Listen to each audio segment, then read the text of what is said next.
Glywais y cyfieithydd yn gweud good morning. Do, bore da.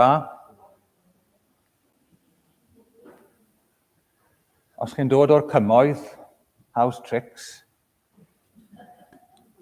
Os chi'n dod o Seland Newydd, noswaith dda.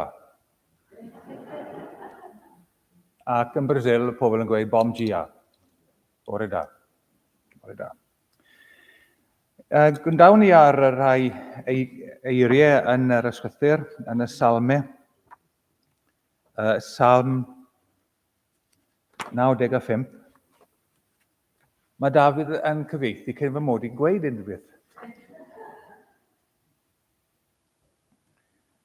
Salm 95, Psalm 95. A dyma medd y salmydd. Deiwch canwn i'r arglwydd, ymlawen hawn yn nerth ein hiechyd. Deiwn ger ei fronef a diolch, canwn yn llafar iddo a salmau. Canis yr arglwydd sydd yw, mawr, a brenin mawr goriwch yr holl ddiwiau. Gadewch i ni weddio. Diolch arglwydd i ti y bore newydd hwn, bod yr haul yn ysgleirio arnom ni, a bod e'n ddydd i ddod ynghyd, i daddoli mewn ysbryd ac mewn gwirionedd. Helpa ni nawr i sylweddoli dy fod yn dduw i ni yn Iesu Grist, bod y ffordd yn rydd i ni ddod atat, pwy bynnag i ni, beth bynnag ein cyflwr, a dy fod ti yn drigarog ac yn ryslon wrth bawb alwant arnat mewn gwirionedd. Bod i ddysbryd ein harwenni, a rhoi ni glistiau i wrando a llyged i weld, mwyn ein daioni ac mwyn dy ogoniant. Yn enw Iesu Grist. Amen. Ein hemyn cynta a chroeso, os ga i weid, i Mrs Lydia Hafod ar yr offeryn y bore yma. Sian arfer sydd wy'n deall wrth yr organ, ond mae Sian yn gwybod yn gwella, a braf i gweld i, gyda gwen mawr ar ei hwyneb yma y bore yma. Felly'r emyn cynta, molwn di o arglwydd yw'r holl a lluog, dengys bryniau oesol i'n dy gadernid mawr, yn dy ddawn i faddau, tyner a thrigarog, codi o'r dyfnder neu dwrieined llawr, yr emyn cyntaf.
Wyddwn ni ddim fod yr emyn hwnnw wedi ei gyfieithu i'r Saesneg.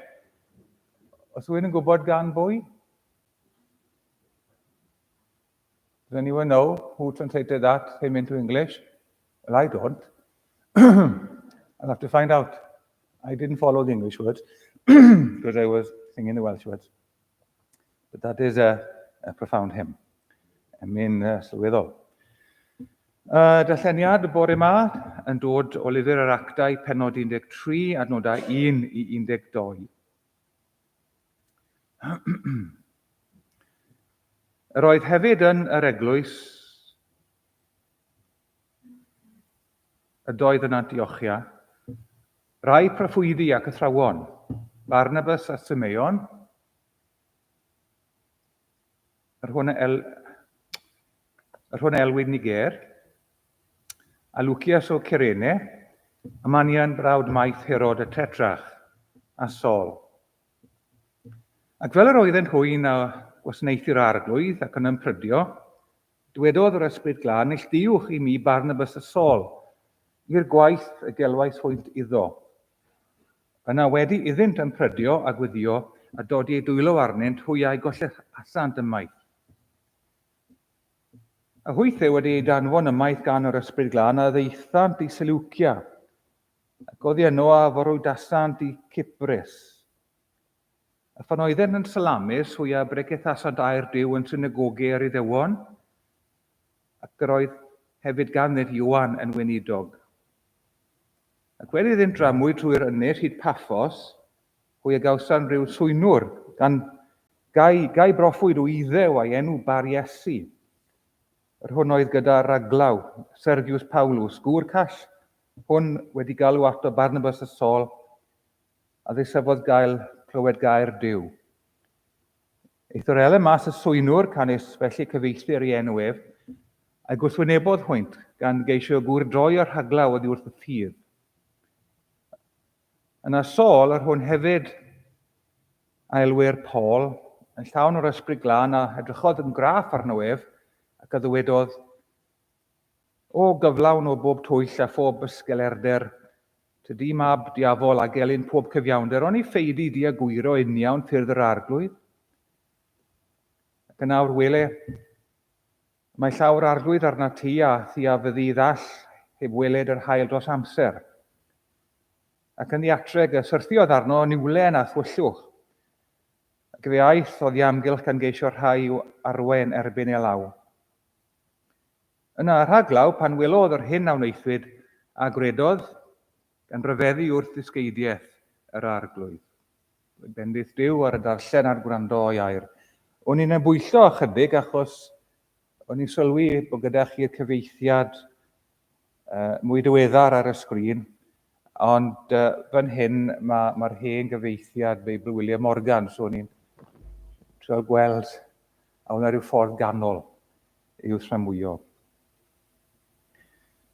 Fyddwn ni nawr mewn gweddi at yr arglwydd, felly gadewch i ni weddio.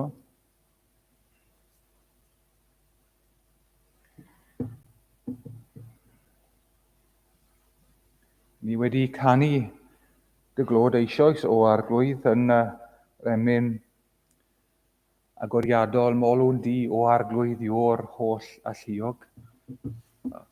Dyna yr hyn a wneir gan luoedd y nefoedd, dy bobl sydd wedi ei gogoneddu yr holl angylion, a hefyd y eglwys yma ar y ddaear.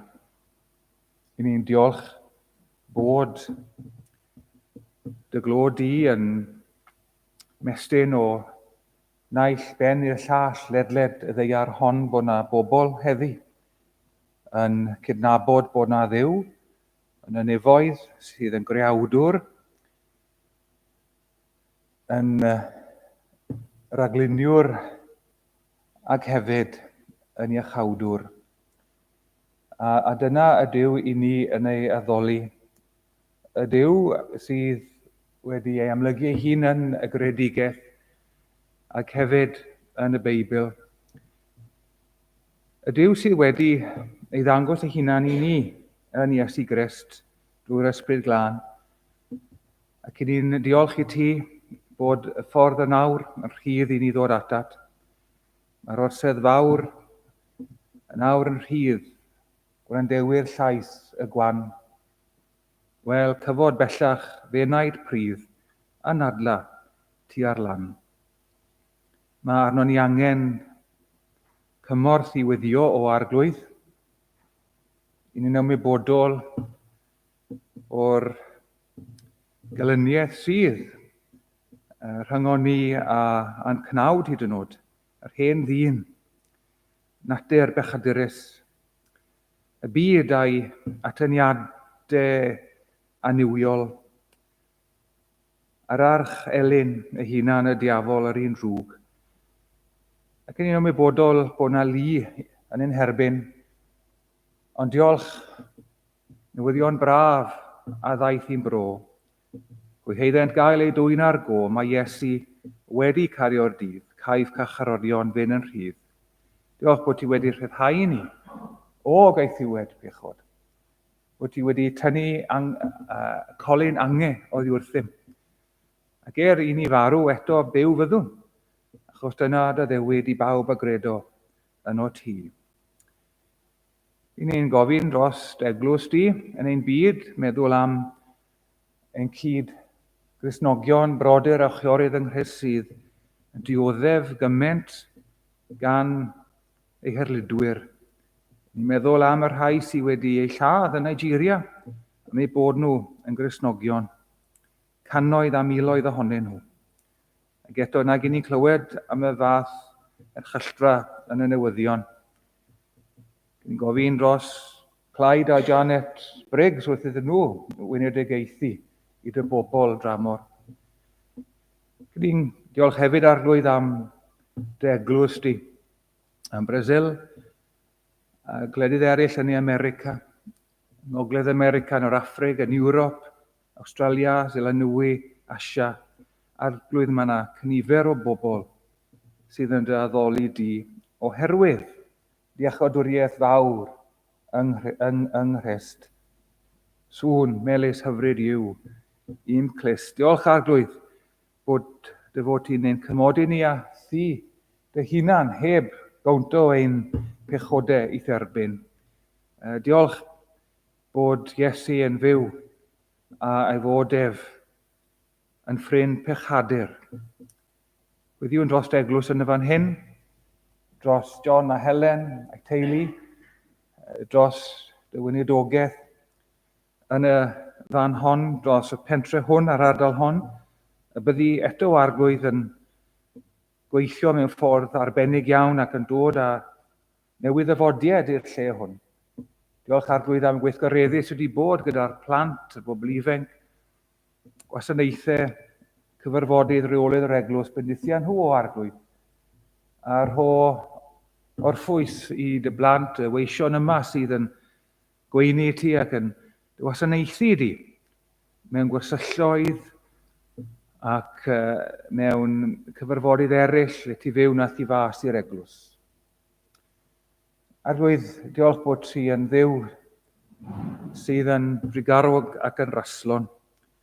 I ni'n gwyddio dros yr rhai sydd yn arwenu mewn gwleidyddiaeth, bydden nhw'n arwen mewn cyfiawnder ac mewn heddwch. Ac y bydd eto dy gyfiawnder di yn codi ein cenedl nynne. Meddwl am rai falle bore hwn yma sydd yn teimlo'n drist, y byddi di arglwydd yn eu llawenhau nhw.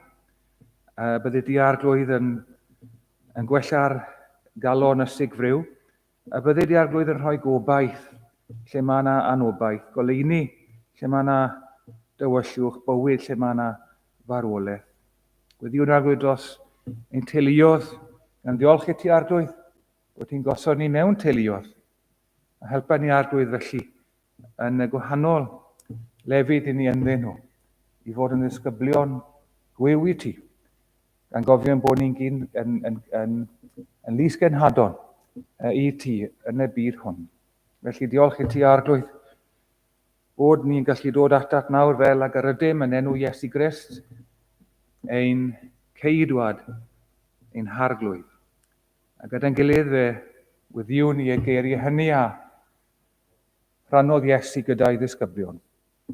Ein tad, y rhwnnwyt yn y nefoedd, sancteiddi'r dy enw, diled y deyrnas, wnelir dy ewyllus, megis yn y nef, felly ar y ddeiar hefyd. Dyroi ni heddiw ein bara beunyddio, a maddau i ni ein dyledion, fel myddeiwn innau i'n dyledwyr, ac nac arwain ni brofedigaeth, eithyr gwared ni rhag drwg, can ni seiddo ti y deyrnas, a'r nerth a gygoniant, yn oes oesoedd. Amen.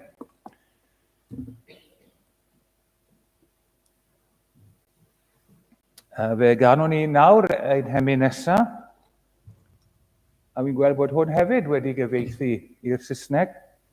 Eto, dwi ddim yn gwybod pwy. Dwi'n meddwl bod eich gweinidog chi wedi bod wrthi yn cyfieithu ambell i emyn.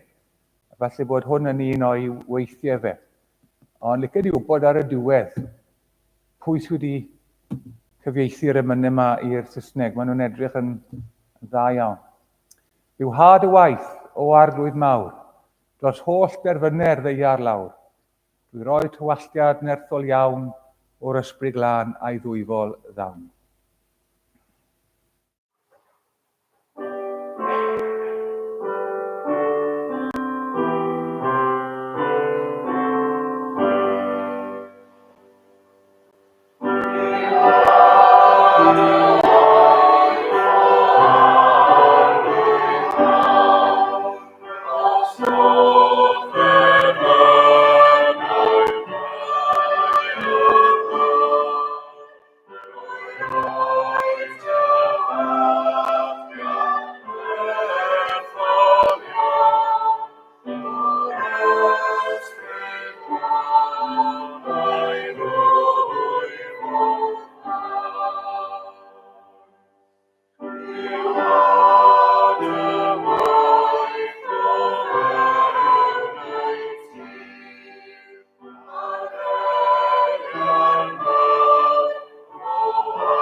Diolch i chi am croeso a'r gwahoddiad i ddod yma heddi pan cysylltodd Dafydd a fi. O'n i ddim yn siŵr o'n i'n gallu dod yma achos o'n i yn Brasil ar y pryd ac oedd y nyddiadur ddim gyda fi. So wedys i, wel, yn provisionally felly. Ond Dafydd am ynni, bod rhaid i ti fod yma, so dyma fi. Ac o ddim brifathro, felly mae rhaid gwrando ar brifathro. Wel, fel chi'n gwybod, Marian yn mynd newydd ddod nôl o Brasil rhyw bythefnos nawr, wedi bod yno am rhyw 2 fis a hanner yn helpu da'r gwaith mewn eglwys fedyddiedig yn rhef florestal sydd yn halaeth Minas Gerais, un o 7 stad ar 20 yn Brasil. Mae Brasil yn wlad enfawr. Rhyw 400 gwaith, fi'n meddwl, seis Cymru. A mae'r cysylltiad o achos dyn o Brasil sydd wedi dod draw i Gymru ac yn gwneud y geithi yma, gŵr o'r enw Fortunato Santos. A llynedd eithon ni, 10 ohonom a daith genhadol. Ac fe ges i wahoddiad i fynd nôl rhwng 3 a 6 mis a benderfynon ni i fynd yno am bron 3 mis, 2 fis a hanner. Ac roson ni mewn bungalow a godwyd gan yr Americanied rhyw 4 mlynedd yn ôl sy'n part o compound. Mae gyda chi capel, gyda chi sports court, mae gyda chi dosbarthiadau. Mae fe yn rhywbeth falle Americanaidd, ond mae'n eglwys yno wedi bod yn cwrdd yma'r gweinidog yn ddoctor meddygol, Dr Carlos, a fe gaethon ni groeso mawr gan o fe a'i deulu. Mae fe newydd prynu tyddyn, codi tŷ ar y tyddyn, a geithir cyfle i helpu gyda'r planhigion yn y tir. Dim fel chi'n cael fan hyn, ambell i beth, cofiwch, ond mwy fel papaya, pineapples, passion fruit, fath na o beth. Ac oedd e'n braf gwneud bach o waith corfforol, istel â gwaith meddyliol. Mae jet lag gyda ni o hyd, dim lot, 4 awr o wahaniaeth sydd rhwng Brasil a fan hyn, ac gyda ni gyfle hefyd i fynd i brifddinas Brasil, sef Brasilia, sef prifddinas newydd a sefydlwyd tua 1960. Mae e'n ganolog i'r wlad. Mae Rio de Janeiro yr hen brifddinas yn ei ddwyrain o wlad yn bell bant felly o'r Amazon yn y gogledd. Oedd e'n gyfnod arbennig iawn.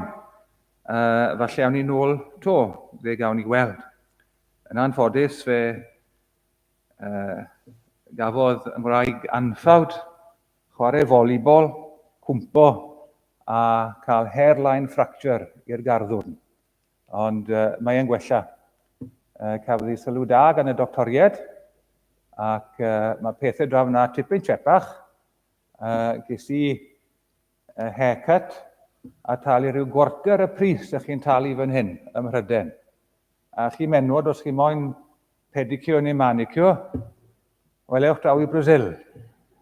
Mae'n tsepach i chi, rhyw gwarter y pris, rhyw 5 pint, yn lle rhyw 100 pint. Ie, yn extortionate draw fan hyn. Tipyn ratach draw yn Brasil. Bobl hyfryd iawn, bwyd blasus, croeso twym galon, a cyfle i weithio ymysg pobl yn y dref honno. Hefyd, eithon ni i Curitiba yn ne y wlad, ac ymweld â phobl ni wedi nabod nhw, pan eithon nhw draw fan hyn i Gymru ym mis Ebrill. Yn wir bydyddiwyd un ferch ifanc yma yng Nghymru. A gwyddoniaeth hi a'i rhieni, a mae ei thad hi yn gyfarwyddwr ar goleg diwynyddol y dinas Curitiba.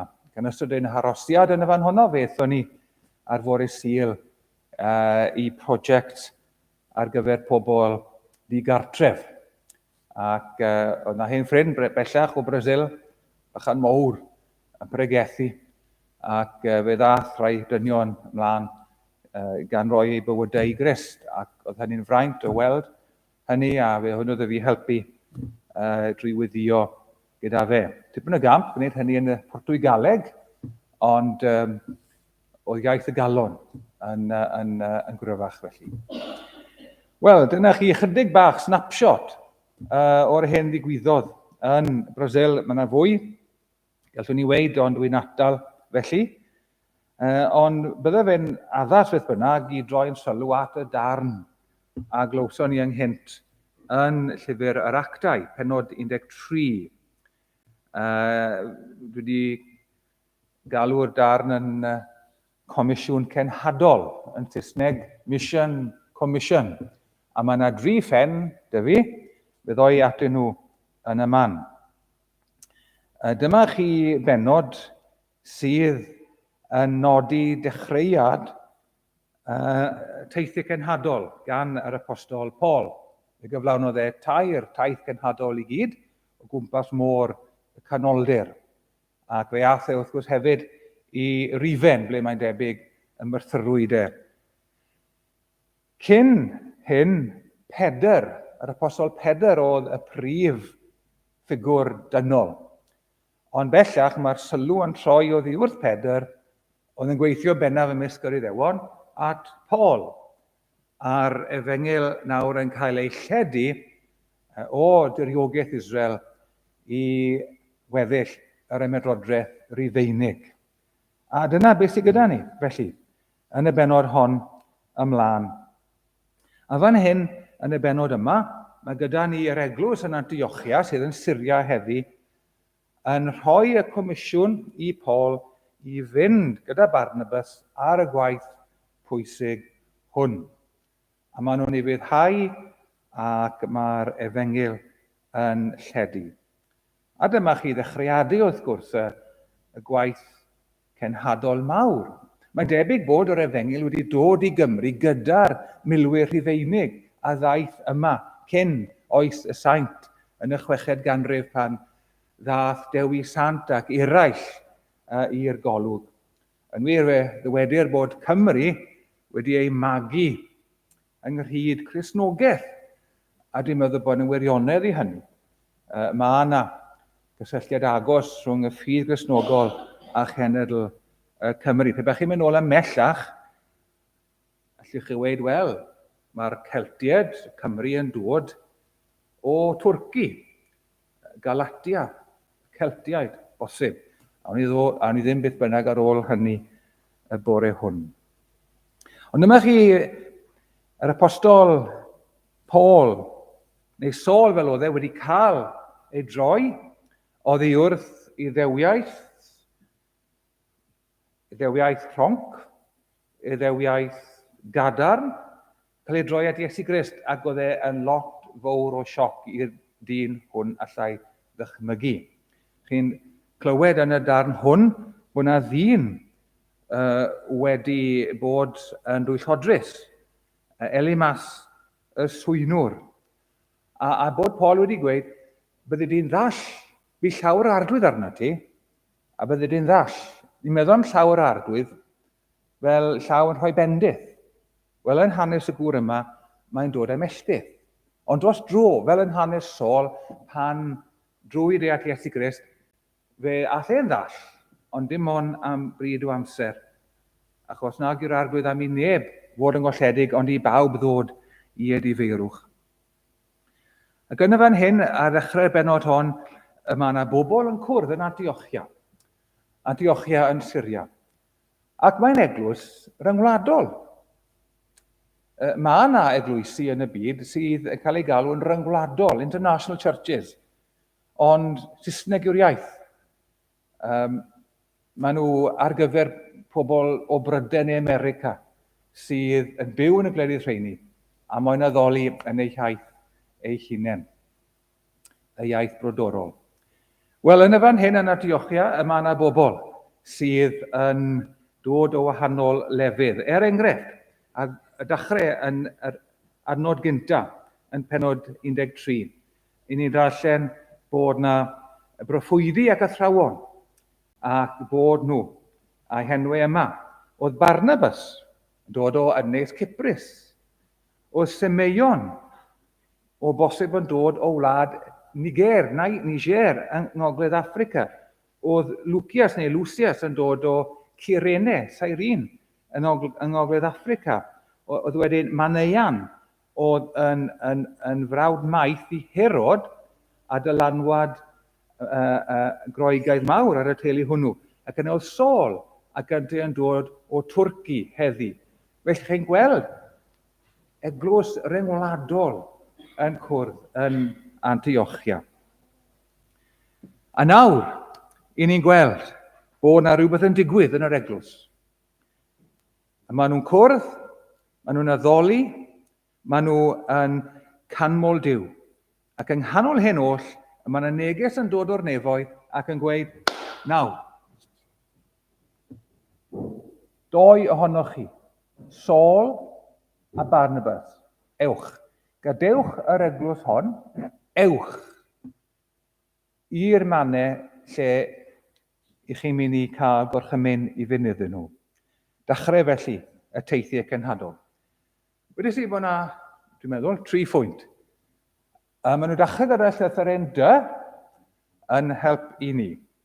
Yn gyntaf defosiwn, yn ail detholiad ac yn drydydd dyletswydd. Yn Saesneg, rhywbeth tebyg, devotion, dedication a duty. A maen nhw i'w gweld yn yr adnod hon, yr ail adnod yn pennod 13. Acts chapter 13, verse 2. Ac fel yr oedden nhw, y dynion wedi henwi, yn gwasanaethu'r arglwydd ac yn ymprydio, dywedodd yr Ysbryd Glân, neilltuwch i mi Barnabas a Saul i'r gwaith y gelwais hwy iddo. So 3 pheth yn codi o'r adnod hon. 3 things from this particular verse. Yn gyntaf defosiwn. Sylwch, beth mae'r dynion ma'n gwneud. Ac fel yr oedden nhw yn gwasanaethu'r arglwydd ac yn ymprydio, while they were worshipping the Lord and fasting. Prif waith yr eglwys. Beth yw prif waith yr eglwys? Prif waith yr eglwys yw addoli. Addoli Duw. Addoli Duw ym mwy bynnag iaith i chi'n arfer â hi. Cymraeg, Saesneg, Portwygaleg, Sbaeneg, Swahili, Maori, Chinese, beth bynnag. Mae yna ganodd y ieithoedd yn y byd. A Duw sydd wedi trefnu hyn, ewch nôl at hanes Tŵr Babel yn llyfr Genesis. Mae pobl yn meddwl bod hyn yn broblem. Mae'n broblem i bobl, ond nid i Dduw. Pam? Achos i Dduw, mae yn mawrhau ei agoniant. Meddyliwch am yr amynau ni wedi canu y bore yma. Cymraeg a Saesneg. Maen nhw'n gyfoethog i'r Cymro, maen nhw'n gyfoethog i'r Sais, maen nhw'n gyfoethog yn fwy fyth i Dduw. Maen nhw'n mawrhau am ryfal gras Duw. Fel bwrach, enfys, rainbow, yn yr awyr, lliwiau gwahanol, hyfryd iawn, amrywiaeth, yn y gredigaeth, amrywiaeth mewn rhagluniaeth, amrywiaeth mewn iachawdwriaeth. Nawr, mae'r dynion yma, maen nhw'n addoli Duw. Maen nhw'n dod o genhedloedd gwahanol, ond falle bod nhw'n defnyddio'r un iaith. Falle fan hyn bod nhw'n defnyddio Groeg, neu falle rhyw iaith arall wrth iddyn nhw addoli Duw. Ac chymod, pan ych chi'n addoli Duw mewn ysbryd ac mewn gwirionedd, dywedodd Iesu, dyna'r fath o berson mae Duw am i'w addoli ef. Pan o'n i'n Brasil, yn yr haf, eithon ni un eglwys, hyfryd iawn, apostolaidd yn Tafares, pentre, wedi sefydlu gan Caleb Price, cenhadwr o Tumble i Brasil. Ac eithon ni yna llynedd, gaethon ni groeso mawr. Yr un peth tro hwn. Ond y sŵn, waw, sŵn mawr. Nawr, dwi ddim yn meddwl bod Duw yn fyddar, fel bod rhaid cael y fath sŵn, ond mae Duw yn gallu ymhyfrydu a derbyn y mwynhau a addoliad mawreddog a hyd yn oed os licwch chi'n swnllyd. Ond mae e hefyd yn gwrando ac yn derbyn ac yn mwynhau addoliad tawel. Felly mae rhaid i ni fod yn ofalus cyn bod ni'n pwyntio bys neu yn mynegu barn ynglyn â gwahanol fathau o addoli Duw. Addoli Duw mewn ysbryd a gwirionedd. Pan ych chi'n addoli Duw, mae ambell un o'r fath natur, fel bod falle bod y drod yn tapo, chymod, foot tapping, a falle bod yr hips yn mynd, a falle bod y dwylo yn mynd lan. Wel, chymod, Maen nhw'n gyffyrddus o hynny. Digon teg ar un olwg, dwi ddim yn mynd i farnu hynny. Oedd hynny'n digwydd yn Brasil, ond y bobl hefyd, o'n nhw'n clapo yn dawel bach, yn rhythmic, a eraill wedyn yn addoli Duw fel hyn.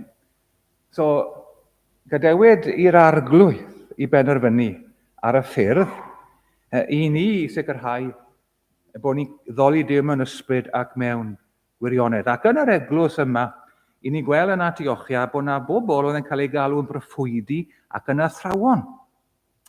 Nawr, beth ni'n gwneud o hyn? Wel, mae yna athrawon heddi yn yr eglwysi, mae'ch gwneudwch chi yn athro da. Mae fe'n esbonio'r Beibl yn dda.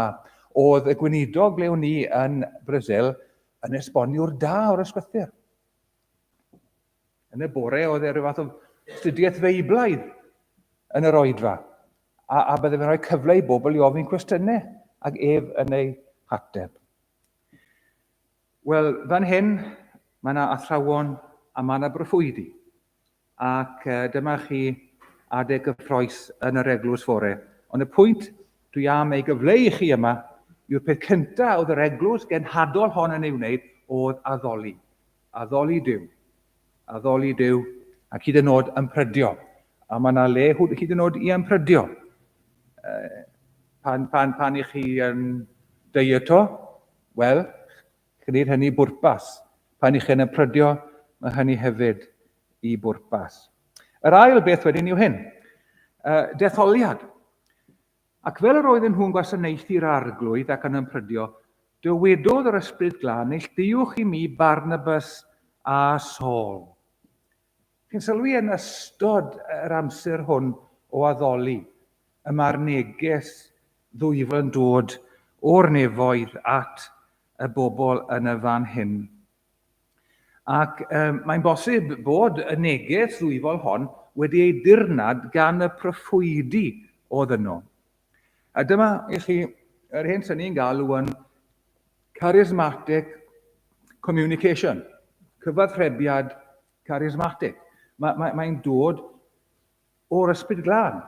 A fe ddwedodd Iesu tipyn am yr ysbryd glân yn arbennig yn Efengil Iwan, yn y penodau ola pan oedd yn yr uwch ystafell yn rhannu o gwmpas bwrdd yr arglwydd. A fe ddwedodd y bydde'r ysbryd y gwirionedd, yn dwi'n argof iddynt bethau roedd ei hunan wedi dweud wrthynt. Ond hefyd bydde yna ddatgeliadau, bydde yna ddatgyddiadau pellach a ddigwyddodd wrth Testament newydd. A thrwy wenedogaeth yr ysbryd glân, mae'r neges yn dod i'r eglwys. Ac yn arbennig y dynion hyn gan wybod bod yna rhywbeth mawr ar ddigwydd. A hynny bod comisiwn mawr ar Iesu, ewch i'r holl fyd, gan bregethu'r Efengil i'r holl genhedloedd, gan ddechrau yn Jerusalem, Judea, Samaria ac yn y blaen. Nawr, mae'r comisiwn hwn yn cael ei weithredu yn hanes yr eglwys fore. Pam Barnabas? Pam Saul? Beth am y lleill? Ond nid oedden nhw'n ddigon cymwys. Wel, o bosib, ond fel nath Iesu ddewis, dethol, dynion penodol, felly fan hyn, mae'r arglwydd yn parhau i ddewis pobl. Wedi gwneud hynny gydol hanes yr eglwys. Daniel Rowland, Martin Luther, David Livingstone ac yn y blaen. I waith neilltuol. A peidiwch chi a meddwl, wel, sa'n ei lot. Synnech chi, gymaint mae'ch cyfraniad chi yn gwneud i bobl eraill. Falle gwen, falle rhyw gymwynas, clai yn y capel, gwneud y bwyd, gair o gysur, rhannu newyddion da am Iesu Grist, annog pobl, rhybuddio pobl, trwy'r pethau yma i chi'n gwneud gwaith yr arglwydd yn ei enw ef. A felly mae gyda chi waith. Chi'n gwybod mewn wal, chi'n gweld y cerrig yma. Chi'n mynd i'r gogledd yn y car, o'r am daith. Wel, beth chi'n gweld? Chi'n gweld bwys Cader Idris. Chi'n gweld y welydd sych yma. Dim morta, dim sment, a maen nhw yno. A maen nhw wedi bod yno ers blynyddau mawr. A mae gyda chi gerrig mawr, ond mae gyda chi hefyd cerrig llai o seis. A mae angen cerrig bach, gystal â cerrig mawr, mwyn gwneud y wal yn gryf ac yn gadarn. A felly mae pad chi yn yr eglwys yn sobor o bwysig hefyd. Barnabas, a oedd e'n bregethwr? Anogwr oedd e, encourager. Saul, Paul, a oedd e yn anogwr? Ie. Ei lasyrau yn arbennig. Ond pregethwr oedd e yn benna. Ac roedd yr arglwydd wrth ddewis y ddoi ddyn yma yn gwybod y bydden nhw yn good match. Bydden nhw'n good match yn y gwaith. Nawr, nes mlaen wrth gwrs, wnaethon nhw gwmpo mas. A wy'n cofio'ch gweinidog gynt, Cecil Jenkins, yn gweud, mewn gwirionedd, mod i'n cofio, mewn un gwasanaeth priodas, os ydych chi'n cwmpo mas, cofiwch cwmpo mewn. Wel, gwmpo nhw mewn to, nes mlaen yn ei hanes. Ond yn y fan hyn, mae'r ysbryd glân yn gweud, reit, mae'r ddoi yma o'ch pryd chi i fynd i bregethwr Efengyl. A dyna chi ddechreuad ar waith mawr y genhadaeth Gristnogol. Ac yna yn olaf, yn drydydd, dyletswydd. Ac fel yr oedden nhw yn gwasanaethu'r arglwydd ac yn ympryddio, dywedodd yr ysbryd glân, neilltuwch imi Barnabas a Saul i'r gwaith y gelwais nhw iddo, i'r gwaith. For the work to which I have called them. Nawr, o'n nhw dal yn gweithio, bosib, oedd Saul ni'n gwybod, oedd e yn tent maker. Oedd e yn ddyn oedd yn gwneud pebyll ac yn ei reparo nhw, fel oedd Pedr, Ioan a'r pasiolen eraill yn pysgota ac yn trwysio'r rhwyd i. Chi'n sylwi fan hyn bod yr arglwydd yn neilltuo 2 berson i waith arbennig. Un tro, fe nath Iesu alw ei ddisgyblion ato fe, 70 neu 72 ohonyn nhw, a'i hala nhw mas fesul 2. Fesul 2. A mae yna wers yna fan hyn i ni bwyso ar ein gilydd, two pairs of eyes are better than one, fydd rhywun. A mae hynny yn dueddol i fod yn wir. Ac o bosib, chymod, bydde Saul yn pregethu, a wedyn bydde Barnabas yn dod, a bydde fe'n annog. So tra oedd Saul yn dysgu ac yn pregethu, mae dyma chi, wedyn Barnabas yn dod, fel petai'n cofleidio, yn annog, yn cyfarwyddo, ac yn helpu y follow-up os licwch chi. Pan o'n i yn Brasil, eithon ni mas i'n prynhawn Sul, oedd yna wasanaeth, clwb plant, mewn ffermdy, mas yng nghanol y wlad. A medde Dr Carlos wrtho i, ar un i fynd mas, fe a gŵr arall, arweinydd arall, mas yn y car i ryw ffermdy. So bant eithon ni i'r ffermdy hwn. A fe gyrraeddon ni'r ffermdy, ac oedd yna lot o bobl yn perthyn i'r teulu mawr hwn. Oedd yna un dyn yn mewn cader olwyn, ac oedd ei freichiau fel hyn ar y ford, a'i ben yn ei freichiau, heb godi ben o gwbl.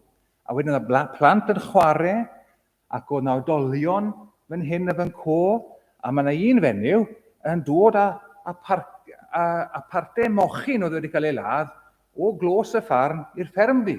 A nôl wedyn, i ôl mwy o gig moch a nôl to, a gwaed yn diferu o'r badell. Wel, te beth am ni? Ar ôl rhyw siarad man, dyma'r doctor yn gweud, reit, pawb, ydych gilydd. Ac wedyn, fod fawr, chi'n bod, mewn ffermdy, a tu fas ar y veranda, a wedyn y plant yn istedd, a'r adolion yn istedd, a dyma fe wedyn yn dechrau siarad, ac yn agor y Beibl ac yn darllen o Efengyl Ioan, chydig adnodau, ac yn cloi y Beibl ac yn siarad am yr adnodau hynny, am yr arglwydd Iesu Grist. Ac ar ôl iddo fe bregethu, os licwch chi neu siarad, dyma wedyn y dyn arall yn gweddio. A'r teulu cyfan yno, addoliad teuluol os licwch chi, a hwythau'n gwerthfawrogi'r ffaith bod y dou ddyn yma wedi dod mas i ganol y wlad i gynnal gwasanaeth anffurfiol ond pwysig iddyn nhw, bod nhw'n cael y cyfle i cael ei meithrin yn y ffydd ac i glywed y newyddion da am Iesu Grist. Ac un peth o'n i'n licio fawr iawn yn Brasil, pan o'ch chi'n ymadel ar rywun, bydd rywun yn gweud, Deus abençoes voses. A bydd y person arall yn gweud, Amen. Cyfeithio hwnna, Dafydd. Deus abençoes voses. Dyw a'ch bendithio chi. God bless you. A'r ymateb oedd, Amen. Yn wir, indeed, verily, truly so. Hyfryd iawn. Wel, fyna oedd hi. Fel yn hanes Barnabas a Saul, felly yn hanes Dr Carlos a'r gŵr hwnnw a gyda fe. Wedodd un awdur Saesneg Joseph Hall, never did the Holy God give a privilege where he did not expect a duty. Felly dyna chi yn gryno iawn y bore hwn yn dod at y darn hwn o'r ysgwythyr, yn dod at yr adnod hon sydd yn allweddol i ni ddeall dechreuadau y genhadaeth Gristnogol yn ein byd ni. Bod Duw ar waith drwy ysbryd yn galw pobl i waith arbennig. Na falle bod wedi eich galw chi i wneud rhyw waith arbennig, falle bod chi wedi reteiro ymddeol. A bod chi wedi reteiro, sy'n ni'n argymell bod chi'n mynd dramor. Rhyw fath o short mission trip, sef e'n cyfoethogi chi'n fawr iawn. Dim ar gyfer y pobl ifanc yn unig, mae'r fath beth. Ond falle bod yna rhyw waith eto ar eich cyfer chi, bod gan Dduw mewn golwg i chi gyflawni. Oedd Moses, cofiwch, yn 80 mlwydd oed, yn ddechreuodd ar ei waith mawr. Nag yw amser i'r arglwydd fel y gymau i ni. Felly, i ni yn gyntaf i fod ynghlwm mewn addoliad. Worship comes before work. Addoliad yn gyntaf a wedyn gwaith. Ac o addoli'r arglwydd, i ni cael ei neilltuo ganddo i waith arbennig. Ac wedyn i ni i fynd on duty i wneud y gwaith hwnnw. Nid yn ein erth ein hunain wrth gwrs. Roedd yr ysbryd glân gyda'r dynion hyn ar y dechrau. Ac wrth darllen drwy lyfr yr actau, i ni gweld bod Duw drwy ysbryd yn parhau gyda nhw, yn ei galluogi nhw, a rhoi iddyn nhw y geiriau hyd yn oed, a'r gweithredoedd i'w cyflawni, fel bod pobl yn clywed ac yna yn credu yn Iesu Grist. A'r newyddion da, wrth gwrs, oedd bod Duw yn cymodi'r byd ag ef ei hunan, heb gownto i ddynion eich pechodau i'w herbyn. Yma ein Duw ni yn Dduw trigarog a graslon. Mae fe'n chwirfrydig i lyd. Mae fe'n fawr ei drigaredd. Pe baw ni yn Dduw, sy'n ni heb adael i'r byd hwn barhau fel y gymau. Ond dwi ddim yn Dduw a diolch am hynny. Yma Dyw'n parhau i fod yn drigarog ac yn raston wrth bobl gan ddisgwyl i bobl i droi at o ef. Pam? Achos bod ef yn ei caru nhw. Mae fe'n caru hyd yn oed pechaduried. Dwedodd Iesu mai nid ar gyfer y rhai cyfiawn yn ei golwg ei hun yn y dath ef, ond yn hytrach ar gyfer y rhai oedd yn frywedig, y rhai oedd yn sâl, y rhai oedd yn drist, eu hysbryd, y rhai oedd yn bechadurus ac mewn angen. Ar ei gyfer nhw y dath Iesu. A pan mae bobl yn gwybod hynny, yna fe'n gwneud gwahaniaeth mawr i bywydau, a maen nhw'n troi. Falle yn hanes, fel yn hanes Saul, erbyn ei gwar, tynnu nhw reit rown. Ond dro arall falle'n dawel bach. Ac yn dod yn y pen draw, at yr un arglwydd sydd yn ei caru yn dragwyddol. Diolch i chi am wrando ar Jet Lag Preacher, a diolch i chi am y gwahoddiad a'r croeso, a diolch wrth gwrs yn bennaf i'r arglwydd bod e wedi hala dynion a menwod i'r byd gan gefnu hyd yn oed ar ei hysmwythyd achos bod nhw'n caru pobl ac am iddyn nhw i ddod at yr un sy'n ei caru hwythau hefyd yn Iesu Grist. Gadewch i ni weddio.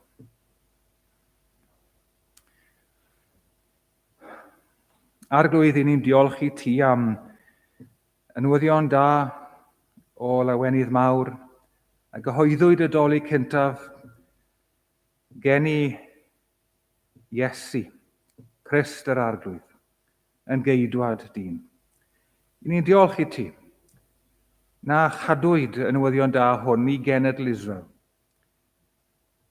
Ac bod y genedl honno wedi ffeili a rhannu'r newyddion hwn eto, wyt ti dal yn caru Israel ac wyt ti dal yn caru Palestiniaid, ti dal yn caru pobl o bob cenedl. Gwael yw gweled llwythau Israel, dim ond hynny wrth ei draed, rhaid cael tyrfa dirifedu i glodfori gwerth y gwaed. Arglwydd, cymer y gogoniant nawr, a boed i ti'n bedithio ni ein gweitha, eto dy ore, yn enw Iesu Grist yn harglwydd yn ceidwad. Amen. Fe ganwn ni ein hemyn olaf, tybed odi wir. Wel. Mae'r holl ymynau heddiw wedi cyfieithu i'r Saesneg. Tybed ydyn nhw wedi cyfieithu'r Portugaleg o gwbl. O'n i yn Brasil ac weles i hen lyfr emynau. Ac yn y llyfr emynau, yna un emyn gan William Williams, Pantycelyn, wedi cyfieithu o'r Saesneg i'r Portugaleg. Guide me, o thou great Jehovah. A fe ges i gyfle i ganu yr emyn hwn fel solo. Allwch chi synnu, ond fel solo yn y capel. Ac o'n i'n gweud wrth bobl, wel, chymod, allwch chi ganu Halleluia, ac oedd pobl Brasil yn canu Halleluia. Amen. Wel, allwch chi ganu gweddill y geiriau hefyd. Diolch i ti. Yr holl elluog ddew am yr efengyr sanctaidd. Halleluia. Amen.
By'r hwn a ddichon gwneud yn dra rhagwrol, y tu hwnt i bob peth yr ydym ni yn ei dymuno, neu yn ei meddwl, yn ôl y nerth sydd yn gweithredu ynom ni, iddo ef y byddor gogoniant yn yr eglwys trwy Grist Iesu, dros yr holl genhedlaethau, hyd yn oes oesoedd. Amen.